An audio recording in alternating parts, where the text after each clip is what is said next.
ఆమె దేవవేశ్య. ఆమె అర్జునుడు నిద్రించవలసినటువంటి ఆ అంతఃపురం యొక్క సౌధంలో ఆయన ఉన్నటువంటి గదిలోకి ప్రవేశించగానే అర్జునుడు లేచి నిలబడ్డాడు. నిలబడి గబగబా వెళ్ళి నమస్కారం చేసి, నన్ను పుత్రస్నేహంబున మనమున మన్నించి శుభ సమగ్రుని చేయన్ చనుదించి తీవు ముదమున జనయిత్రీ ఏను కృతార్థ జన్ముడనైతిన్ అన్నాడు. జనయిత్రీ అమ్మా అని పిలిచాడు. పిలిచి నన్ను పుత్రస్నేహంబున మనమున మన్నించి, నీ మనస్సులో కొడుకొచ్చాడు, నేను కనపడలేదని నా మీద ఇంత ప్రేమతో అమ్మా నన్ను చూడ్డానికి వచ్చావా అమ్మా? శుభ సమగ్రుని చేయన్, అమ్మ యొక్క దర్శనం చేత ఏ కొడుకైనా శుభ పరంపరలని పొందుతాడు కదా అమ్మ ఆశీర్వచనంతో. అమ్మ ఆశీర్వచనం అంటే పరబ్రహ్మము యొక్క ఆశీర్వచనం కదా. అమ్మా నన్ను అనుగ్రహించడానికి వచ్చావా అమ్మా ఇంత ప్రేమతోటి? నేను కృతార్థుడనైతిన్ అమ్మా, నేను కృతార్థ జన్ముడనైతిన్, నా జన్మయే కృతార్థత పొందిందమ్మా అన్నాడు. ఇది తల్లిని చూడడం అంత గొప్ప విశేషమా? అది కాదు, వంశకర్త యొక్క భార్య అన్నది అర్జునుడి యొక్క భావన. వంశకర్తల యందు అంత గౌరవాన్ని పొంది ఉండాలి అని. యథార్థానికి అసలు వంశవృక్షము అని ఉంటుంది. చాలా వరకు ముందు తాతల తాతల తాతల తాతల తాతలు ఆ విశేషం, వాళ్ళ గోత్ర ఋషులు, ఆ ఋషుల చరిత్ర తెలిసి ఉండాలి. మా గోత్రంలో ఋషులు వీళ్ళండి అని నేను అన్నాను అనుకోండి, ఏమంటే ఆ గోత్రంలో ఆ ఋషి గొప్పతనం ఏమిటండి అని ఎవరన్నా అడిగారు అనుకోండి, ఏమో నాకు కూడా తెలియదు అన్నాడు అనుకోండి, వాడు కృతజ్ఞుడు. వాళ్ళు వంశకర్తలు, వాళ్ళు వంశంలో ముందు ఉన్నటువంటి మహానుభావులు కాబట్టి వాళ్ళు జననీ జనకులతో సమానం. అటువంటి వాళ్ళ గురించి తెలిసి ఉండాలి. కాబట్టి వంశకర్త అయిన పురూరవుని భార్య, అందుకుని జనయిత్రి తల్లి ఊర్వశి. అందుకని అమ్మా నీకు నమస్కారం అమ్మా అన్నాడు. అంటే ఊర్వశి అంది, అనుపమ శౌర్య నీదు సముదగ్ర గుణంబులు నారదాది సన్మునివరులెల్ల చెప్పగా ప్రమోదమునన్ భవదీయ సంగమం వనిషము కోరుచుందగ ప్రియంబున వచ్చితి నేను కొరగానను జనియిత్రినంచు ఒక నాయము వల్కెదు వక్రభాషలం. అనుపమ శౌర్య, అనుపమ అంటే పోల్చడానికి తగిన వస్తువు లేనిది, ఉపమానము లేనిది అనుపమ. అటువంటి అనుపమమైనటువంటి శౌర్యము కలిగినటువంటి వాడా, నీ యొక్క సమగ్రమైనటువంటి గుణములను నారదాది మహర్షుల వలన నేను విన్నానయ్యా. విని ఎంతో సంతోషంతో నీతో సంగమ సుఖాన్ని పొందాలి అని దేవవేశ్యని కనుక నీ దగ్గరికి వచ్చాను. ఇదెక్కడి ధర్మం అయ్యోయ్, నేను నీతో సంగమ సుఖాన్ని అపేక్షించి వస్తే నువ్వు నన్ను తల్లి అని సంబోధిస్తున్నావు, అలా కుదురుతుందా అని అడిగింది ఆవిడ. అడిగితే, నీకు ఏనాటి తల్లిని నిజము చెప్పుమా, అమర లోకంబు వేశ్యలమైన మాకు ఇట్టి తగవులు నడవ వహీన బాహువీర్య ఇచ్చట వావులు వెతకచనదు. ఇది ఇంద్రలోకం, నేను దేవవేశ్యని. ఈ లోకంలో వావి వరసలు ఉండవు. ఒక్కొక్క లోకానికి ఒక్కొక్క ధర్మం. ఇది కేవలం భోగముతో కూడుకున్నటువంటి లోకం, పశ్చిమ దేశాల్లాగా. కాబట్టి ఇది కేవలం భోగానికి సంబంధించినటువంటి లోకం. ఇక్కడ నేను దేవవేశ్యని, నేను నీకు తల్లినేమిటి? నీకు ఏనాటి తల్లిని నిజము చెప్పుమా, ఏనాడు నీకు తల్లినయ్యా నేను అసలు? నీ ఎలా అన్నావు అలా నేను అమ్మనని. అమర లోకంబు వేశ్యలమైన మాకు ఇట్టి తగబులు నడవహీన బాహువీర్య, అపారమైనటువంటి భుజశౌర్యము కలిగినటువంటి వాడా, బల సంపత్తి కలిగిన వాడా, ఎందుకు నన్ను అమ్మా అని పిలిచావో ఏది చెప్పు? అర్జునుడు అన్నాడు, ఓహో ఇమ్మెయి ధర్మద్రోహోక్తులు పలుకదగుని దోసంబది కాదే. అమ్మా నేను ధర్మం చెప్పలేదని అనుకుంటున్నావా తల్లి? మా వంశకర్త అయినటువంటి పురూరవునకు నువ్వు భార్యవి, ఆయనకి నువ్వు భార్యవి, నాకు తండ్రి అయినటువంటి దేవేంద్రుడి దగ్గర పరిచారికవి. ఆయన నీ నృత్యాన్ని చూస్తూ ఉంటారు, ఆయన దగ్గర నువ్వు వేశ్యవి. కనుక అమ్మా నీవు నాకు తల్లివి కావా? నువ్వు నాకు తల్లివే అయినప్పుడు నేను నిన్ను వేరొక బుద్ధితో ఎలా చూడడం కుదురుతుందమ్మా? దోషభూయిష్టం కదా. క్షత్రియులకు దక్షిణ నాయకత్వం అనేటటువంటిది లోకంలో ఉన్నా, ఒకరికన్నా ఎక్కువ మంది భార్యల్ని స్వీకరించడం అలవాటు ఉన్నా, నీవు తల్లివమ్మా, నీతో నీవు ప్రతిపాదించినటువంటి విశేషాన్ని జరపడం పొసగదు, కాబట్టి నన్ను మన్నించు అన్నాడు. ఎలా అంటే పురూరవుడు ఆయన ఇలా బుధులు అని నేను మొన్నటి రోజున మీకు సభాప్రభం చెప్తున్నప్పుడు చెప్పాను. ఆ పరమశివుని యొక్క పార్వతీదేవి కేళి జరుగుతున్న చోటికి వెళ్ళి శాపాన్ని పొంది ఇలా ఐల వంశంబు అంటాడు కృష్ణ భగవానుడు. భూమి మీద ఉన్న వంశాలు చెప్తూ ఆడదానిగా మారిపోయాడు. మారిపోయి ఇలా అన్న పేరుతో తిరుగుతుంటే ఆయన బుధుడితో కలిపి సంగమ సుఖాన్ని పొందాడు ఆ ఇలాదేవి. ఆ ఇలా బుధుని యొక్క సంగమం వలన పురూరవుడు జన్మించాడు. ఆ పురూరవుడు ఈ ఊర్వశిని స్వీకరించాడు భార్యగా. ఒకానొకప్పుడు ఆయన వెడుతుంటే ఊర్వశి కనపడింది. ఆమె ఎందు మరులుగొన్నవాడై ఈ ఊర్వశిని భార్యగా స్వీకరిస్తే ఆవిడ ఒక నియమం పెట్టింది. నేను నీతో ఉంటాను, కానీ ఎప్పుడైనా నువ్వు నాకు దిగంబరుడిగా కనపడితే మాత్రం నేను వెళ్ళిపోతాను స్మా. ఆయన అంగీకరించాడు. ఒకానొక నాడు ఆ ఊర్వశికి ఇంకా తన లోకానికి తాను వెళ్ళిపోవలసిన సమయం ఆసన్నమైపోయింది. ఆవిడ దగ్గర చిన్ని చిన్ని లేడి పిల్లలు ఉండేవి, ఎప్పుడు ఆవిడతోనే తిరుగుతూ ఉండేవి. ఆ పడక గదిలో ఆవిడ పక్కన ఉన్నాయి ఆ లేడి పిల్లలు. అవి ఉండగా ఒక గంధర్వుడు వచ్చి ప్రచ్ఛన్న రూపంలో ఈ లేడి పిల్లల్ని పట్టుకుపోతున్నాడు. ఆ లేడి పిల్లలు కానీ కనపడకుండా పోతే నిన్ను వదిలిపెట్టేస్తానంది ఆవిడ. ఇంతటి చక్రవర్తిని నీ లేడి పిల్లలే రక్షించలేనా అన్నాడు. ఆ లేడి పిల్లల్ని పట్టుకుపోతుంటే ఊర్వశి వెళ్ళిపోతుందేమోనన్న తమకంతో ఒంటి మీద బట్ట లేదన్న విషయం చూసుకోకుండా పురూరవుడు పరిగెత్తాడు.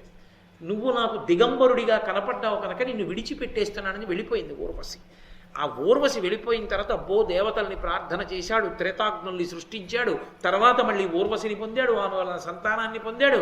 అదిగో అందులోంచి వచ్చింది చంద్రవంశంలో ఈ పాండవుల వంశం యొక్క ప్రారంభం కూడా. అందుకని నువ్వు మా వంశకర్త యొక్క భార్యవి, కాబట్టి నువ్వు నాకు తల్లివైన దానివి ఇలా మాట్లాడచ్చా అమ్మా అని. ఓహో ఇమ్మియి ధర్మద్రోహోక్తుల పలుకదగునే దోసంబది కాదే హరిహరి మనమున తగ ఊహింపక నన్ను పలుకుటుచితమి నీకున్. అమ్మా ఇలా అనొచ్చా? అనకూడదు కదా, ఎంత ధర్మద్రోహముతో కూడుకున్న మాట మాట్లాడావమ్మా. హరిహరి అని చెవులు మూసుకుని, తప్పమ్మా అలా మాట్లాడకూడదు. ఈ లోకంలో భోగాలుంటాయేమో, ఈ లోకంలో వావివరసలు ఉండవేమో, నేను ఈ లోకానికి చెందినవాడను కాను. నేను ఈ లోకానికి అతిథిగా వచ్చాను. అతిథిగా వచ్చినా నేను ఏ లోకానికి చెందినవాడిని? మర్త్యలోకానికి చెందినవాడిని. భూలోకం నుండి వచ్చాను, కానీ నేను భూలోకవాసిని. మాకు భూలోకంలో నియమము, నిష్ఠ, సదాచారము, కర్మము ఇవన్నీ ఉన్నాయి.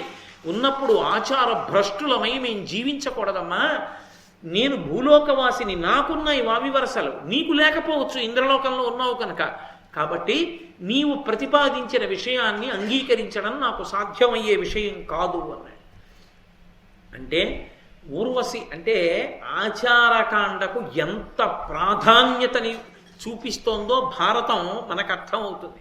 చాలామంది ఒక మాట అంటుంటారు, ఎందుకండి మనసు స్వచ్ఛంగా ఉంటే చాలదా, ఎందుకు ఈ ఆచారాలు, ఈ మడిబట్టలు ఏమిటి, తడిబట్టలు ఏమిటి, ఎందుకు వచ్చిందంటారు. నేను మీతో ఒక మాట చెప్తాను, మనసు అంత తొందరగా నిగ్రహింపబడేది కాదు. స్నానం చేసి పూజ గదిలోకి వెళ్ళే లోపల మనసు మారిపోతుంది, అది ఉద్వేగానికి లోనైపోతుంది. అలా వెళ్ళిపోతూ ఏదో ఇలా తల తిప్పి ఆ రోజు వచ్చినటువంటి న్యూస్ పేపర్లో హెడ్లైన్స్ చదివి అది మీకు ఇష్టమైంది కాకపోతే ఉద్వేగానికి వశులైపోతారు. ఉద్వేగానికి వశుడైతే ఊపిరి వేగాన్ని పుంజుకుంటుంది. ఊపిరి వేగాన్ని పుంజుకుంటే మనసు వేగంగా కదిలిపోతుంది. కదిలిపోతే ఇక ఉపచారం నడవదు, భగవంతుని యందు నిలబడదు. అందుకే మళ్ళీ ఔపచారిక స్నానం చేస్తారు. ఆపోయిష్టామయో భవస్థాన ఉజ్జీర్ధాతన అంటూ మళ్ళీ నీళ్లు చల్లుకుని స్నానం చేస్తారు. అథవా పవిత్రో వా సర్వావస్థ అంగతోపి వా యస్మరేత్ పుండరీకాక్షం సబాహ్యాభ్యంతరశుచి పుండరీకాక్ష అంటూ మళ్ళీ నీళ్లు చల్లుకుని కూర్చుంటారు. ఎందుకని అంటే మనసుని నిలబెట్టడానికి. ఇక్కడ మనస్సుని నిలబెట్టడానికి సాధనంగా ఆచారం గ్రహింపబడింది. ఎందుకని అంటే మీరు ఏ పవిత్ర కార్యం మీద కూర్చుని ఉన్నారు అనేటటువంటి దాన్ని మీకు జ్ఞాపకం చేస్తూ ఉంటుంది ఆచారకాండ. ఆచారకాండ లేదనుకోండి, మనసు మీరు ఎందులో ఉన్నారన్న దాన్ని గుర్తుపెట్టుకోకుండా విశృంఖలంగా తిరుగుతుంది. అసలు అలా ఉంటేనే తిరుగుతుంది. ఇక ఆచారకాండ పాటించకపోతే అసలు నిలబడదు. మీరు ఏదో మడిబట్ట కట్టుకుని, విభూతి పెట్టుకుని, ఓ బొట్టు పెట్టుకుని, ఓ రుద్రాక్ష తావళం వేసుకుని, ఉత్తరీయం ఒక్కటే వేసుకుని ఓ పీట మీద కూర్చుని ఉన్నారనుకోండి, మీకు జ్ఞాపకం వస్తుంటుంది, నేను ఈశ్వరారాధన చేస్తున్నాను, నాకు ఇప్పుడు ఏమిటి ఎక్కర్లేని ఆలోచనలు ఏమిటని కనీసం ఓసారి లెంపలేసుకుని బలవంతంగా భగవంతుడి దగ్గర మనసు పెట్టే ప్రయత్నం చేస్తారు. అసలు ఇటువంటి ఏర్పాటు ఏమీ లేదనుకోండి, ఇక మనసు ఎలా నిలబడుతుంది? అందుకే ఆచారకాండ దేని కొరకు అంటే మనసుని తీసుకొచ్చి భగవంతుని యందు నిలబెట్టడానికి. ఆ స్థాయిని పొందకుండా ఆచారం ఎందుకని మాట్లాడడం అర్థరహితమైన విషయం. అది జ్ఞాపకం ఉండాలనే, పవిత్రంగా విధి నిర్వహణ చెయ్యాలనే ఆచారానికి వశులవుతారు. కొన్ని ఉంటాయి, కొన్ని కర్తవ్యముల యందు తప్పకుండా తను ఎంత క్లేశపడుతున్నా తాను మాత్రం ఆ డ్యూటీలో అలాగే ఉండవలసిందే. మీరు చూడండి, రేపు రోహిణీ కార్తె వస్తుంది. ఈ చెవిలో గాట్పు ఈ చెవిలో కొడుతూ ఉంటుంది. హెల్మెట్ పెట్టుకుంటారు పోలీసులు, అది వేడెక్కిపోయి ఈ చుట్టూ కూడా మంట పెట్టేస్తూ ఉంటుంది. ఆ టోపీ తీయడానికి ఉండదు. ఇంతలా తోలుతో కూడుకున్నటువంటి బూటు వేసుకుంటారు.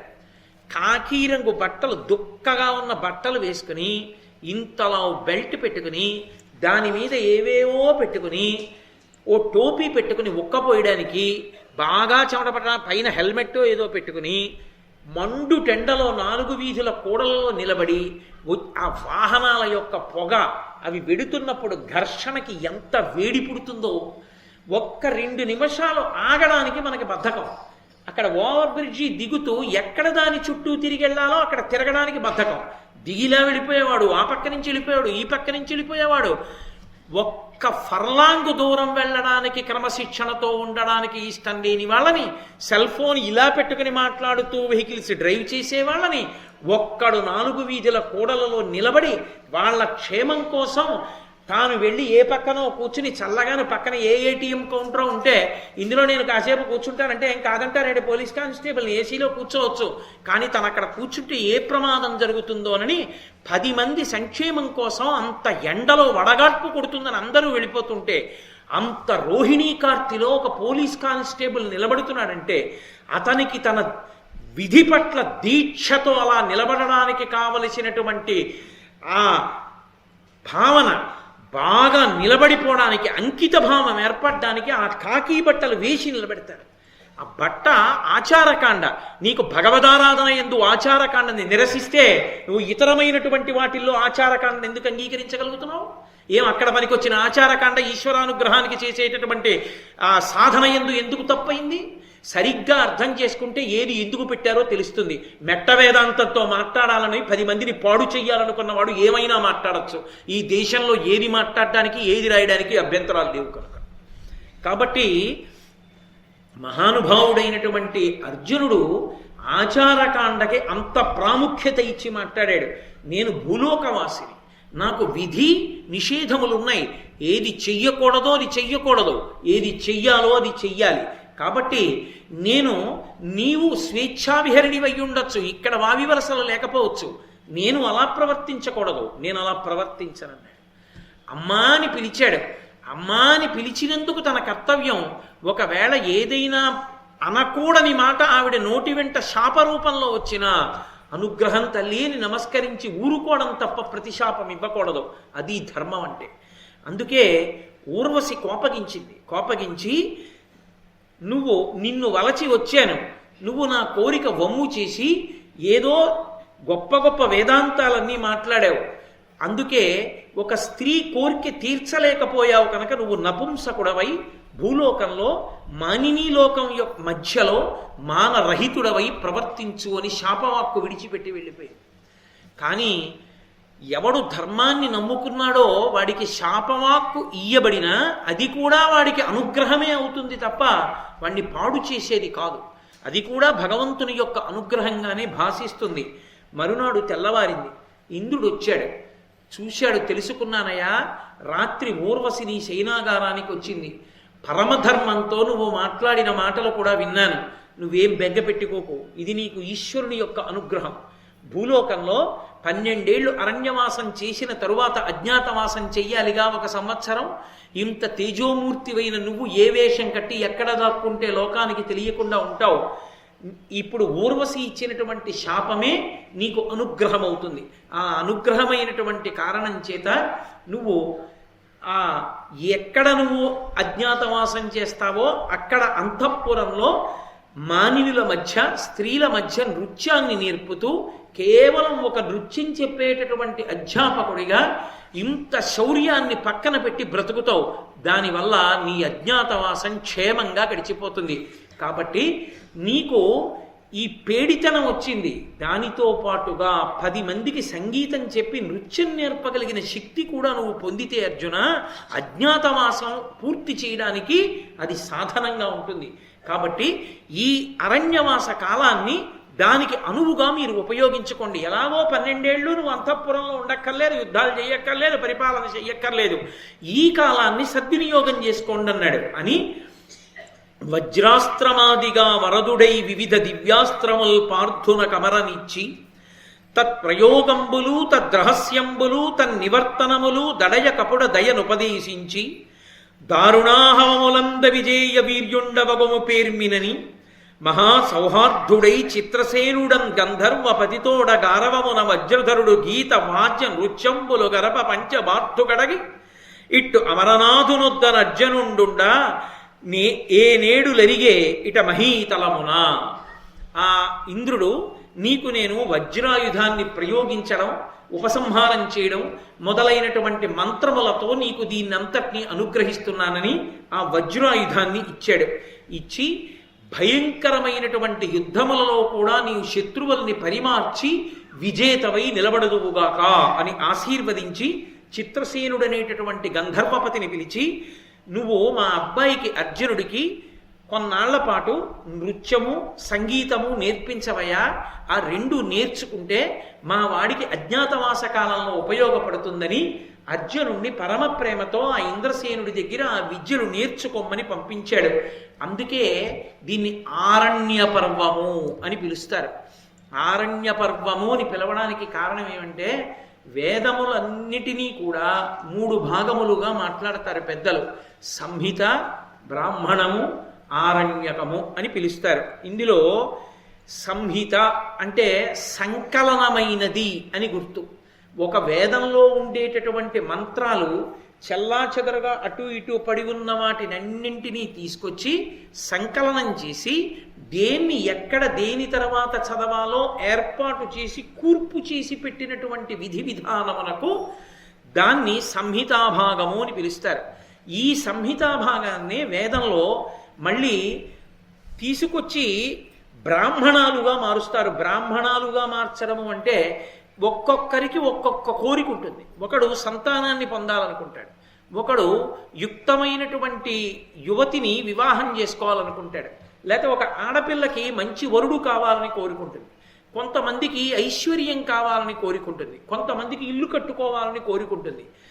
ఏ కోరిక కలిగినప్పుడు ఏ దేవతని ఎలా ఉపాసన చెయ్యాలో, హోమం ఎలా చెయ్యాలో, అందులోకి హవిస్సు ఎలా ఇవ్వాలో, ఏ లఘుగాయత్రితోటి స్వాహాకారాన్ని కలపాలో, బ్రహ్మస్థానంలో ఉన్నటువంటి వ్యక్తి యజ్ఞ నిర్వహణ యందు ఆ హోమ ప్రక్రియ యందు ఎటువంటి జాగ్రత్త తీసుకోవలసి ఉంటుందో ఈ విధి విధానాన్నంతటినీ చెప్పి మంత్రాన్ని హోమ ప్రక్రియగా మార్చి అందులో అనుసంధానం చేసినటువంటి మంత్రముల చేత ప్రీతి పొందిన దేవతల యొక్క అనుగ్రహము చేత ఆ యజమానుల యొక్క కామ్యములను తీర్చడానికి వీలుగా సంహిత యందున్నటువంటి మంత్రభాగాన్ని ఆరాధనా ప్రక్రియగా మార్చినటువంటి విధి విధానమునకు బ్రాహ్మణములని పేరు.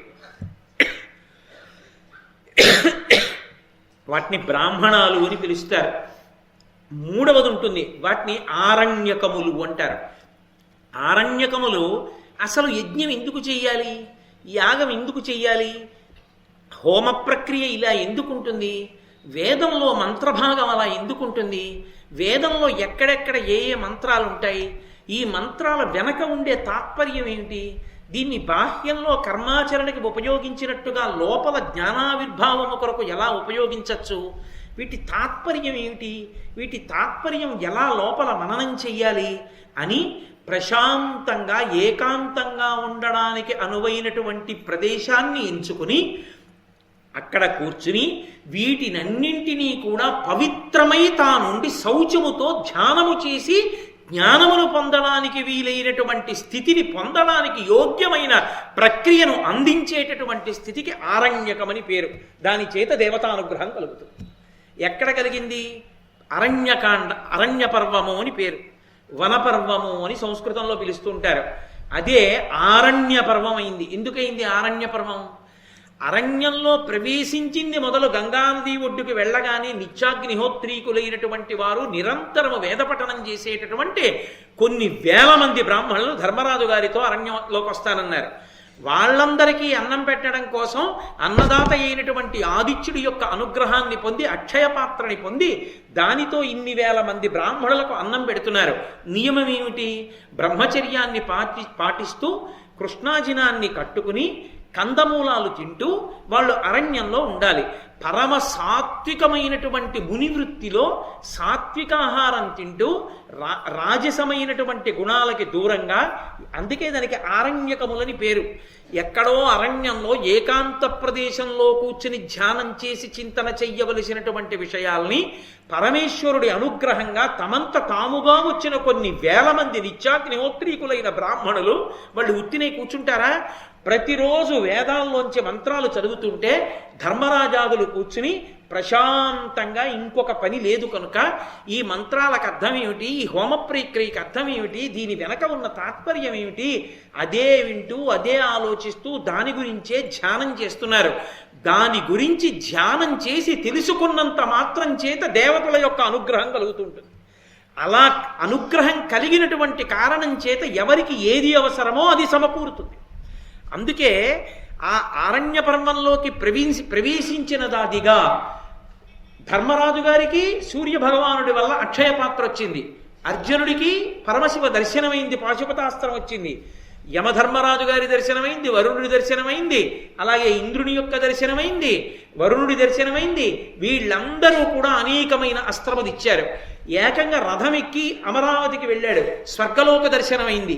ఇంద్రుడితో కలిసి అర్ధసింహాసనం మీద కూర్చున్నాడు. శాపం కూడా వరంగా పరిణమించింది. తదనంతరము వజ్రాయుధం అనబడేటటువంటి ఆయుధం కూడా తనకి దక్కింది, అస్త్రం దక్కింది. ఇది కాక అజ్ఞాతవాసం గడపడానికి వీలైనటువంటి రీతిలో కావలసినటువంటి నృత్య సంగీత విద్యలు చిత్రసేనుడు అనబడేటటువంటి గంధర్వుడి యొక్క అనుగ్రహం చేత లభిస్తున్నాయి. ఇవన్నీ రాజ్య పరిపాలన చేస్తుంటే అర్జునుడు నాట్యం నేర్చుకుంటూ సంగీతం నేర్చుకుంటూ కూర్చోగలడా? కూర్చోలేడు. ఆపద గట్టెక్కడానికి ఏది ఏది అవసరమో అవన్నీ దేవతానుగ్రహంగా సమకూడుతున్నాయి. అందుకని ఇది ఆరణ్య పర్వమైంది.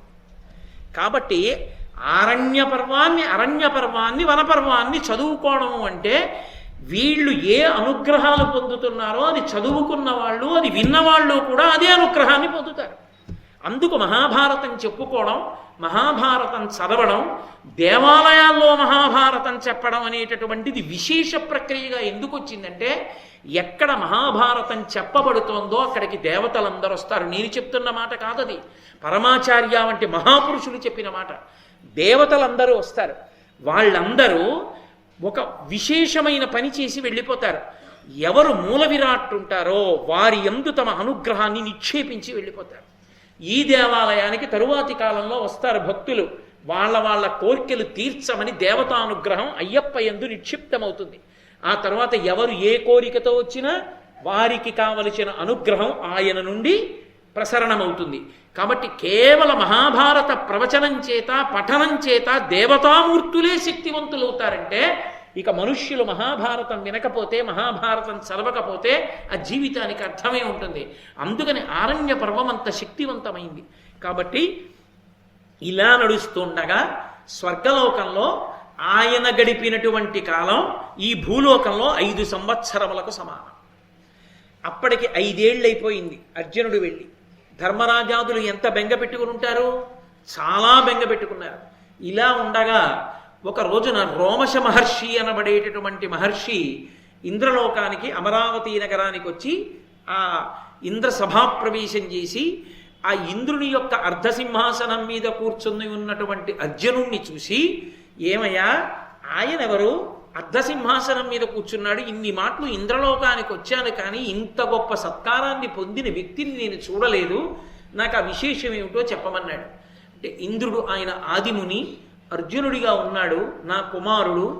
ధర్మ సంస్థాపనార్థమని తగిన అస్త్ర సంపత్తిని పొందడానికి హిమవత్ పర్వతం మీద ఇంద్రకీలాద్రి మీద తపస్సు చేసి పరమశివుని యొక్క దర్శనాన్ని అనుగ్రహాన్ని పొందితే, ఇతర దేవతలు అనుగ్రహిస్తే అమరావతికి ఆహ్వానించి తీసుకొచ్చి అర్ధసింహాసనం ఇచ్చి గౌరవించారని ఆ విశేషాలన్నీ చెప్పి అర్జునుడి వచ్చి 5 సంవత్సరాలు అయిపోయింది, ధర్మరాజాదులు బెంగ పెట్టుకుని ఉంటారు, నువ్వు తరచు తీర్థయాత్ర చేస్తూ ఉంటావు కాబట్టి నువ్వు భూలోకానికి వెళ్ళి ధర్మరాజాదులకు అర్జునుడి యొక్క క్షేమవార్త తెలిపి అతను సమస్త అస్త్రశక్తులను పొందాడు అనేటటువంటి శుభవార్త చెప్పి ధర్మరాజుకి చిత్తశాంతి కలగడానికి తీర్థయాత్రకి తీసుకెళ్ళు అని చెప్పాడు.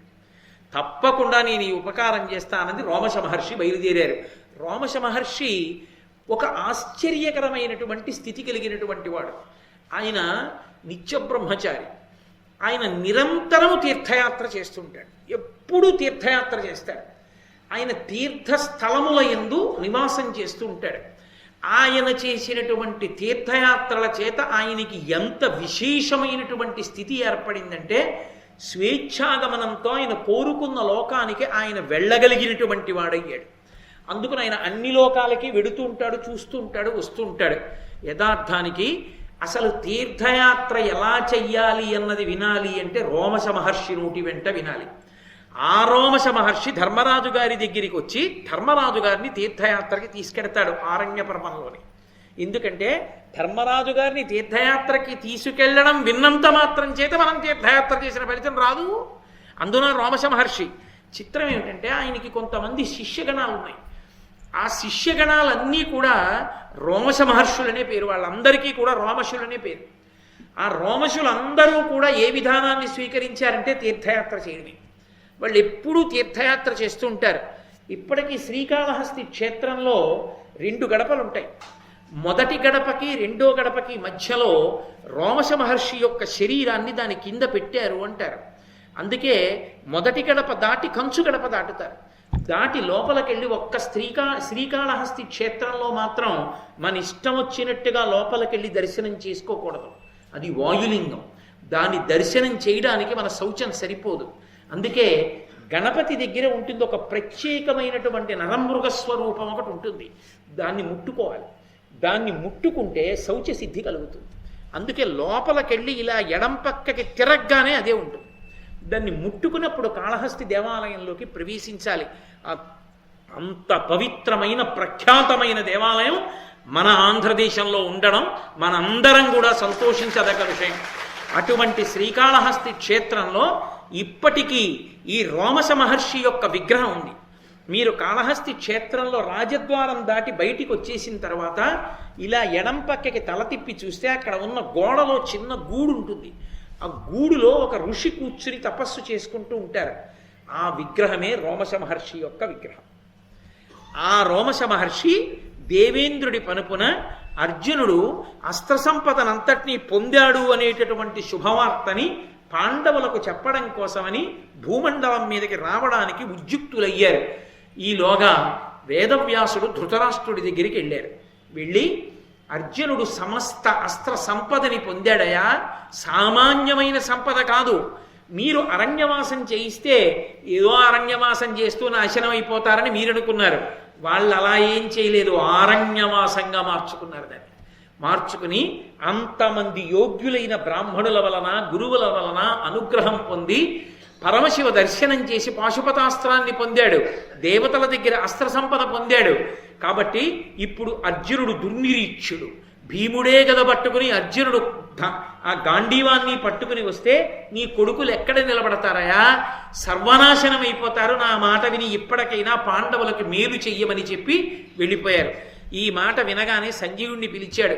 భోరుమని ఏడుపు మొదలెట్టాడు ధృతరాష్ట్రుడు. అసలు ఉత్తప్పుడే ఆ గాంధీవాన్ని ఖాండవవన దహన సమయంలో అర్జునుడు సంపాదించాడు. అక్షయబాణ తూనీరాలున్నాయి.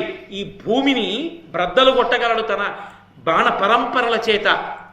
ఆ భీమసేనుడు ఆ గద తిప్పుతూ వస్తే ఆయన ముందు నిలబడగలిగినటువంటి వాడు లేడు. దానికి తోడుగా ఇప్పుడు ప్రత్యేకంగా ఇంత గొప్పవాడై అర్జునుడు తిరిగి వస్తున్నాడు. ఇక నా కొడుకుల జీవితం ఎలా ఉంటుందో అని ఏడుపు మొదలెట్టాడు. అంతేకాని వాళ్ళంత ధర్మాత్ములు ఇప్పటికైనా బుద్ధి మార్చుకుంటారన్న మాట మాత్రం అన్నాం. అంటే సంజయుడు అన్నాడు, నీకు ఒక విషయం తెలుసా మహారాజా, శ్రీకృష్ణ భగవానుడు ఈ మాయాద్యూతం జరిగినప్పుడు లేడు. తదనంతర కాలమునందు ఆయన అరణ్యవాసం చేస్తున్న పాండవుల దగ్గరికి వెళ్ళాడు. వెళ్ళి పాండవులతో ఒక మాట అన్నాడు. ఇంత అన్యాయం చేసి మోసపుచ్చి మిమ్మల్ని తీసుకొచ్చి 12 సంవత్సరముల అరణ్యవాసం 1 సంవత్సరం అజ్ఞాతవాసం చెయ్యమని వనమునందు నిలబెడతాడా? ఇప్పుడే నేను మీ అందరినీ తీసుకుని వెళ్ళి మిత్రులైనటువంటి రాజులతో కలిసి వెళ్ళి ఆ ధృతరాష్ట్రుణ్ణి అతని కుమారుల్ని సంహరించి ఈ అఖండ ధరణీ మండలానికి అంతటికీ కూడా ధర్మరాజుని సార్వభౌముడిగా పట్టాభిషేకం చేస్తాను అని కృష్ణుడు ఆవేశంతో బయలుదేరపోతుంటే అక్కడ ఉన్నటువంటి పాండవులందరూ కలిసి పరమధర్మాత్ములు కనుక ఒక మాట అన్నారు.